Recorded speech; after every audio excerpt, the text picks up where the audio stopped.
So we're going to take a little bit more of a look at sample size with confidence intervals. So the first time I had 40 people in a sample, I ended up with a margin of error of about 12.5, almost 13%. I tried a sample with 100 people, I got the margin of error down to 8%. Suppose I want to get the margin of error down to 3%. How do I figure out how many people to include in my sample? And it turns out we have information to figure that out based on our margin of error formula. So according to the central limit theorem for proportions,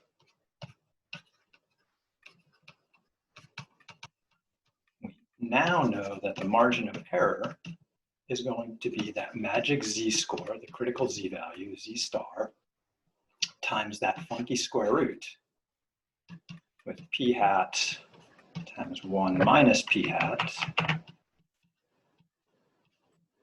over n. And what we can do is we can solve this for n. And I'm not going to bother with the algebra. If you want to do that later, you can. We get this new formula when we solve for n.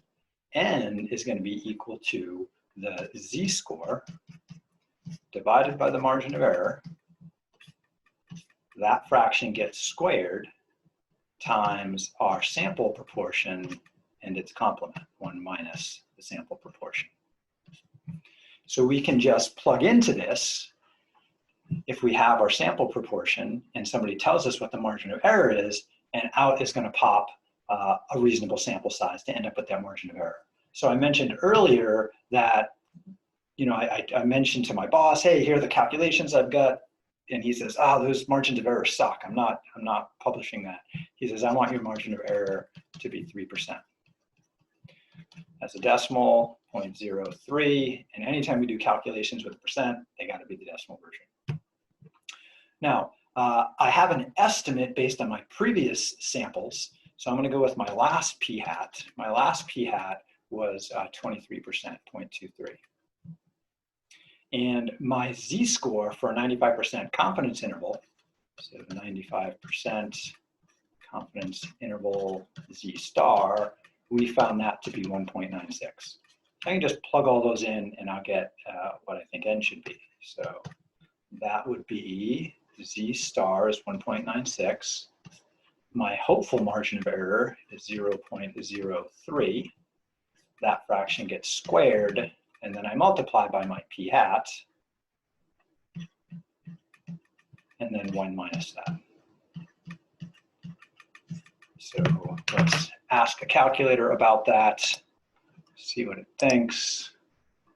Down to a new line. Okay, so I had parentheses, fraction, 1.96 divided by 0.03, very important, the margin of error is stated as a decimal, and that needs to be squared. And then multiply that by p hat, mine was 0.23, and then 1 minus 0.23. My calculator says 75594.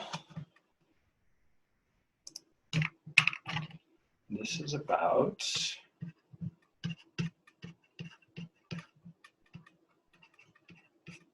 now, n is the number of people.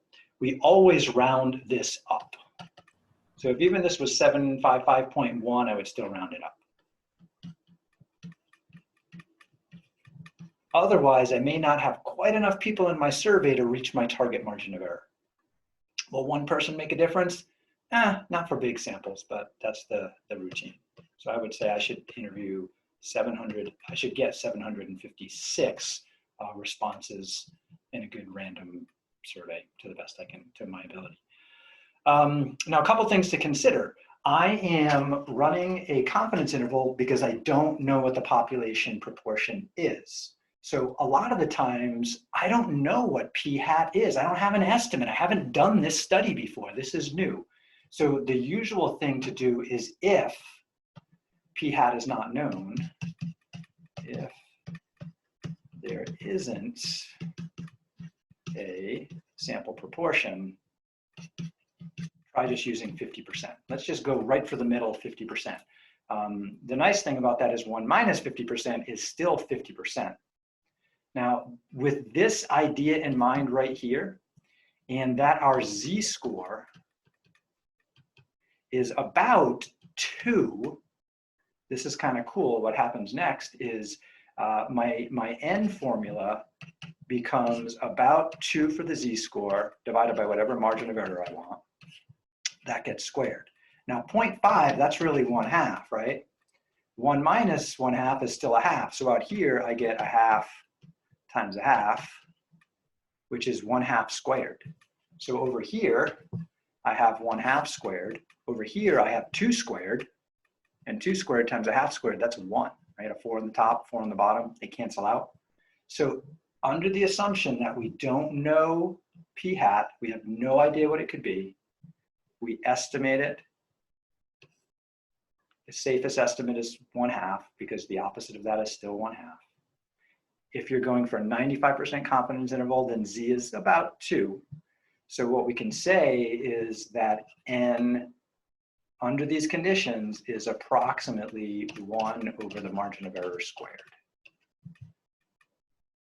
Now, my p hat is not 50%, right? I was guessing it was 0.23% based on a previous sample. But if you didn't have a previous sample to go on, this is what you have to do.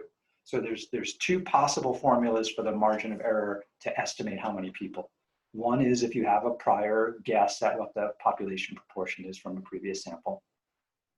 And the other is if you just let z be about 2 and you say, I'm just going to call p hat 0.5, then you just get 1 over the margin of error squared. So I'm kind of curious what that looks like here. I don't think it'll be too far from the 750.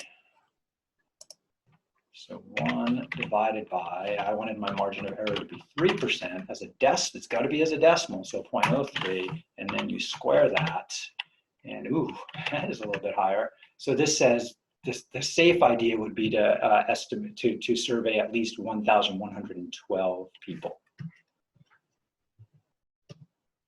So if we're saying that's our target margin of error, then n at 1 over 0.03 squared would be approximately 1,112 people need to be surveyed to be on the safe side.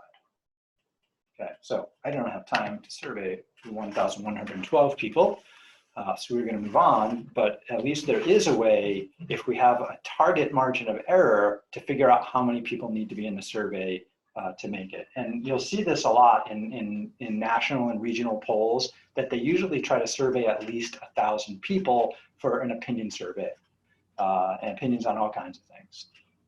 For opinions that really, really are important, then they might go for like 10,000 people. And I brought up some surveys before where there were 10,000 people.